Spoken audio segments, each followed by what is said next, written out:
आज आपके लिए टाटा का एक ऐसा जबरदस्त म्यूचुअल फंड लेकर आया हूं जिसमें अगर आप सिर्फ 544 रुपए का अगर आप निवेश करते हैं तो देखिए लगभग आपका 1.5 करोड़ से भी ऊपर का आपका फाइनल कॉर्पस तैयार हो जाता है।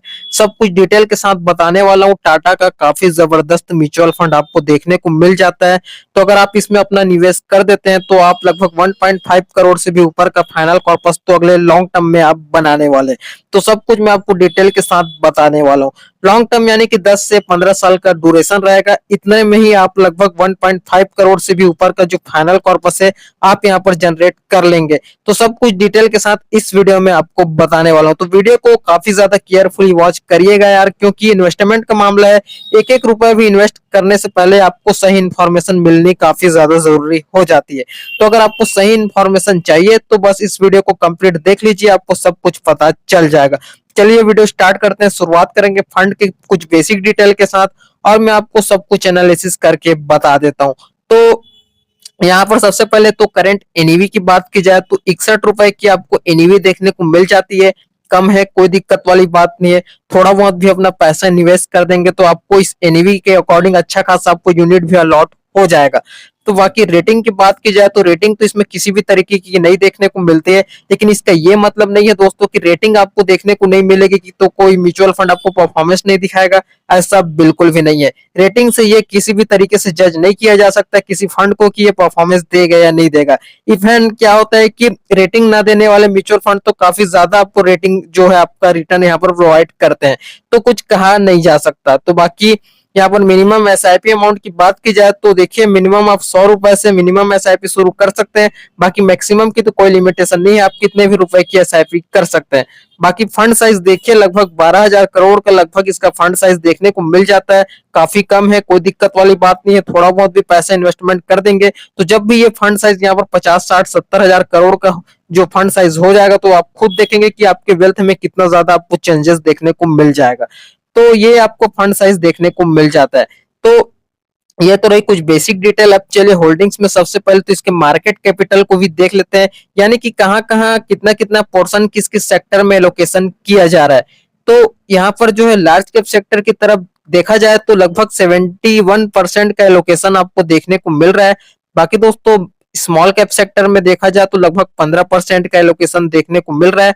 बाकी मिड कैप में सबसे कम एलोकेशन आपको देखने को मिल रहा है, लगभग 12% का एलोकेशन मिड कैप सेक्टर में भी किया जा रहा है। तो कुछ इस तरीके से इस म्यूचुअल फंड के पोर्टफोलियो में इसका ओवरऑल मार्केट कैपिटल देखने को मिल जाता है, यानी कि किन किन सेक्टर में कितना कितना परसेंटेज एलोकेशन किया गया है।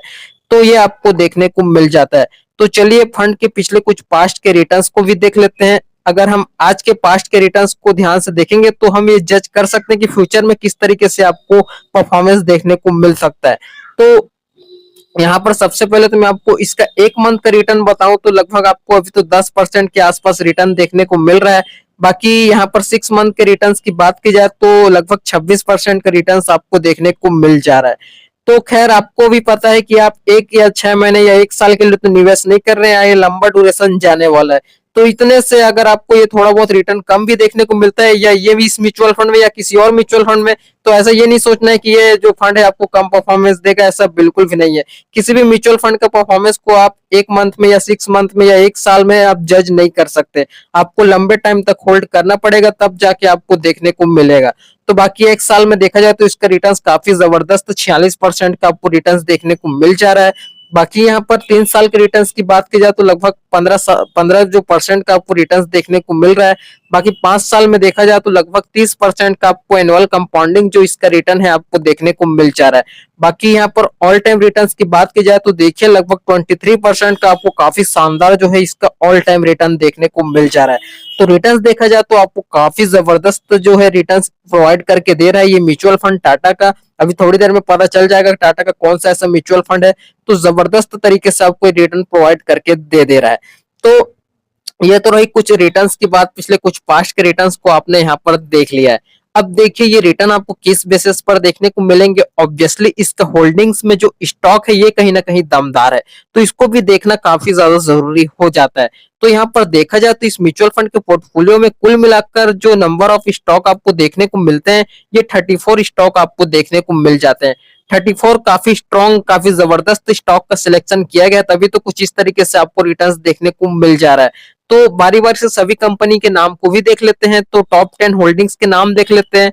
तो Infosys limited, Tata consultancy services limited, Tech Mahindra limited, HCL technologies limited और LTI Mindtree limited, Zomato limited, Wipro limited, Persistent systems limited, Cyient limited और सोनाटा सॉफ्टवेयर जैसी बड़े बड़े दिग्गज कंपनी में आपके पैसे का एलोकेशन किया जा रहा है। ये तो कुछ 8-10 कंपनी के नाम बता रहा हूँ। ऐसे ही लगभग आपको जो पैसा है 34 अलग अलग स्टॉक में इन्वेस्टमेंट किया जाएगा। तो एक तरीके से देखा जाए तो आपका रिस्क भी काफी ज्यादा डाइवर्सिफाइड है। कोई टेंशन लेने वाली बात नहीं है, आपको निवेश करके छोड़ देना है, काफी अच्छा खासा आप फाइनल कॉर्पस जनरेट कर लेंगे। तो होल्डिंग्स में स्टॉक भी आपको काफी जबरदस्त तरीके से अच्छे अच्छे कंपनी में आपके पैसे का एलोकेशन किया गया है। स्टॉक के मामले में तो आपको ये सोचने की जरूरत नहीं है कि मेरा जो पैसा है किन किन स्टॉक में इन्वेस्टमेंट किया जाएगा, कहीं होल्डिंग्स में किसी तरीके की कोई कमी तो नहीं है। ये सब झंझट से आप बच जाते हैं।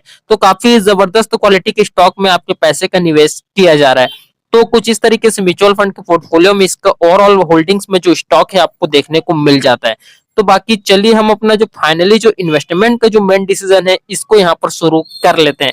तो मैंने आपको जैसा कि क्या बताया, देखिए आपका जो लगभग 544 रुपीज का जो मंथली आपको क्या करना है, इन्वेस्टमेंट तो करना है, लेकिन क्या करना है, एसआईपी करना है ना। मंथली बेसिस पर तो आप एसआईपी ही कर पाएंगे, मंथली आप ऑनलाइन जो ऑन टाइम लमसम थोड़ी करेंगे, है ना। तो बाकी आपका 544 रुपए का एसआईपी यहाँ पर जाने वाला है हर महीने। तो बाकी एक्सपेक्ट रिटर्न की बात की जाए तो अब आपको मैं ऑल टाइम रिटर्न्स की बात करी जाए तो आप लगभग आपको 23% का ऑल टाइम रिटर्न्स देखने को मिल जाते हैं। चलिए 22% का रिटर्न, 1% कम का एक्सपेक्टेशन करते हैं, 22% के रिटर्न के हिसाब से देख लेते हैं आपको फ्यूचर में कितना जबरदस्त फाइनल कॉर्पस आपको देखने को मिल सकता है। बाकी ड्यूरेशन की बात की जाए तो ये आपको मैं 5 साल से लेकर अगले 30 साल तक का फुल कैलकुलेशन में आपको बताने वाला हूँ। आपके रिक्वायरमेंट के हिसाब से जितना ड्यूरेशन तक आपको सुटेबिलिटी लगती है उतने ड्यूरेशन तक आप अपना जो इन्वेस्टमेंट है इसको कंटिन्यू रख सकते हैं।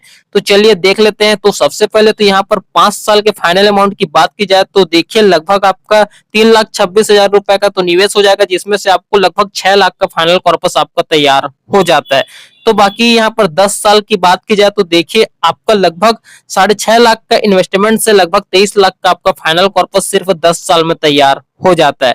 बाकी 15 साल की बात की जाए तो देखिए लगभग आपका 9 लाख से ऊपर का इन्वेस्टमेंट हो जाएगा, जिसमें से लगभग आपको 76 लाख का फाइनल कॉर्पस तैयार हो जाता है।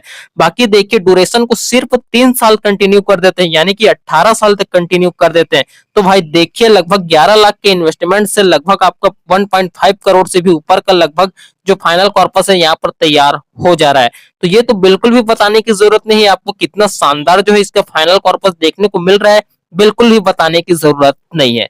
तो बाकी यहाँ पर ड्यूरेशन को आगे बढ़ाएंगे, 20 साल तक कंटिन्यू कर देते हैं। तो देखिए 20 साल तक अगर आप कंटिन्यू कर देते हैं 2.34 करोड़ से भी ऊपर का लगभग फाइनल कॉर्पस आपको तैयार हो जाता है। और आपका इन्वेस्टमेंट कितना हुआ है, मात्र 13 लाख का ही इन्वेस्टमेंट हुआ है, लेकिन आपको 2.34 करोड़ का लगभग फाइनल कॉर्पस तैयार हो चुका है। तो आप खुद देख सकते हैं 3 साल बढ़ाने से कितना गुना आपके वेल्थ में फर्क आ जाता है। तो बाकी ड्यूरेशन को 25 साल तक कंटिन्यू कर देते हैं तो देखिए यार लगभग आपका 16 लाख के इन्वेस्टमेंट से देखिए लगभग 7 करोड़ का फाइनल कॉर्पस तैयार हो जा रहा है। तो बाकी यहाँ पर ड्यूरेशन को और बढ़ाकर देख लेते हैं, 30 साल तक अगर आप कंटिन्यू कर देते हैं तो देखिए 19 लाख के इन्वेस्टमेंट से लगभग 20 करोड़ से भी ऊपर का आपका फाइनल कॉर्पस तैयार हो जा रहा है। लेकिन भाई इतना ज्यादा भी ओवर एक्सपेक्टेशन नहीं कर रहे हैं, ना हम 30 साल का ओवर एक्सपेक्टेशन करेंगे, ना ही हम यहाँ पर 25 साल का करेंगे। मात्र 18 से 20 साल तक का ही हमने एक्सपेक्टेशन किया कि आपको 1.5 करोड़ से भी ऊपर का फाइनल कॉर्पस तो तैयार हो ही जाए। बाकी अगर आपको 20 करोड़ का आपको फाइनल कॉर्पस तैयार करना है या इससे ज्यादा का करना है तो भाई आपको एसआईपी का अमाउंट भी बढ़ाना पड़ेगा। और एक म्यूचुअल फंड के भरोसे तो बिल्कुल भी नहीं रहना है, आपको डाइवर्सिफिकेशन के साथ पोर्टफोलियो बनाकर चलना पड़ेगा, तब जाके आपका ये कवर हो पाएगा।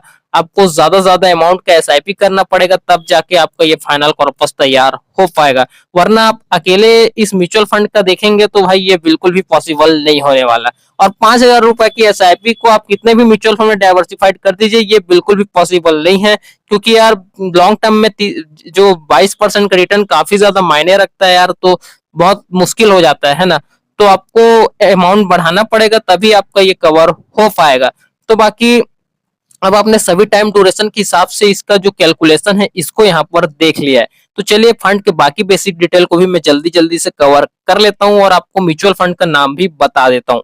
तो इसका सबसे पहले तो मैं एक्सपेंस रेशियो चार्ज की बात की जाए तो काफी कम है, कोई दिक्कत वाली बात नहीं है। यहाँ पर आप देख सकते हैं 0.35% का लगभग इसका जो एक्सपेंस रेशियो चार्ज है आपको देखने को मिल जाता है। तो काफी अच्छी बात है, आपको कम जो खर्चा है आपको देना पड़ रहा है। तो बाकी एग्जिट लोड चार्ज की बात की जाए तो देखिए ये भी आपको 1% का बिल्कुल भी नहीं देना है। यहाँ पर देख सकते हैं 0.25% का लगभग इसका एग्जिट लोड चार्ज देखने को मिल जा रहा है। लेकिन यहाँ पर देखेंगे इफ फ्रीडम यहाँ पर विद इन 30 डेज लिखा है। अब देखिए अगर आप 30 डेज के लिए तो इन्वेस्टमेंट नहीं कर रहे हैं ना, तो आपका लंबा ड्यूरेशन जाने वाला है, तो ये भी आपका नहीं लगेगा, तो कोई दिक्कत वाली बात नहीं है।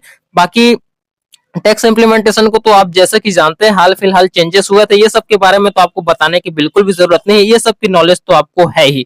तो बाकी चलिए फंड मैनेजमेंट की तरफ आ जाते हैं। तो देखिए दो लोग जो इस फंड को पूरी तरीके से मैनेजमेंट कर रहे हैं, नाम तो जैसे कि स्क्रीन पर देख सकते हैं मीता सिट्टी, कपिल मल्होत्रा जो है इस म्यूचुअल फंड को पूरी तरीके से मैनेजमेंट कर रहे हैं। बाकी इनके बारे में आपको ज्यादा जानकारी चाहिए तो आप व्यू डिटेल पर क्लिक करके इनके बारे में ज्यादा जानकारी प्राप्त कर सकते हैं। बाकी ये नवंबर 2018 से प्रेजेंट है और ये दिसंबर 2023 से प्रेजेंट है। तो यार इनके बारे में तो आपको किसी भी तरीके से बताने की बिल्कुल भी जरूरत नहीं, क्योंकि आपको ही पता है यार इनसे बड़ा कोई भी नहीं है। इनको कितना ज्यादा एक्सपीरियंस रहता है इसका अंदाजा आप नहीं लगा सकते, क्योंकि इनसे बड़ा कोई भी नहीं है। तो इतना तो आपको समझ होना चाहिए। तो सब कुछ यार इन पर ही छोड़ देना है खुद से, तो किसी तरीके के दिमाग लगाने की बिल्कुल भी जरूरत नहीं है। तो चलिए फंड हाउस को भी देख लेते हैं। अब मैं आपको म्यूचुअल फंड का नाम भी मैं यहाँ पर बता देता हूँ। तो यहाँ पर सबसे पहले तो देखा जाए तो टाटा का अपना म्यूचुअल फंड हाउस आपको देखने को मिल जाता है। तो जाहिर सी बात है इस वीडियो में मैं टाटा के ही किसी म्यूचुअल फंड का मैं यहाँ पर जिक्र करने वाला हूँ। तो बिल्कुल चलिए मैं आपको म्यूचुअल फंड का नाम बता देता हूँ। तो देखिए टाटा का डिजिटल इंडिया जो म्यूचुअल फंड है, इस म्यूचुअल फंड में आपको अपना पैसा निवेश करना है, जो कि सेक्टोरल कैटेगरी का म्यूचुअल फंड आपको देखने को मिल जाता है। तो यार इसमें आप अपना निवेश कीजिए, आपको काफी जबरदस्त ग्रोथ देखने को मिल सकती है। लेकिन अगर आप पहली बार निवेश कर रहे हैं तो भाई ये इस म्यूचुअल फंड से दूर रखिए। अगर आपको बकायदा पोर्टफोलियो चल रहा है तो इस म्यूचुअल फंड को अपने पोर्टफोलियो में शामिल जरूर कीजिए। तो बाकी रैंक के मामले में बात की जाए तो टाटा म्यूचुअल फंड का जो फंड हाउस है यहाँ पर इंडिया में 14वें नंबर पर रैंक कर रहा है। बाकी टोटल एसेट अंडर मैनेजमेंट की बात की जाए तो टाटा का जो फंड हाउस है लगभग 1.5 लाख करोड़ का एयूएम पार कर चुका है। बाकी टाटा का जो फंड हाउस स्टार्ट हुआ था 30 जून 1995 को रोल आउट किया गया था। बाकी इस फंड के बेंचमार्क की बात की जाए तो निफ्टी आईटी, इसका आईटी सेक्टर में आपके पैसे का निवेश किया जाएगा तो ये इसका बेंचमार्क इंडेक्स आपको देखने को मिल जाता है।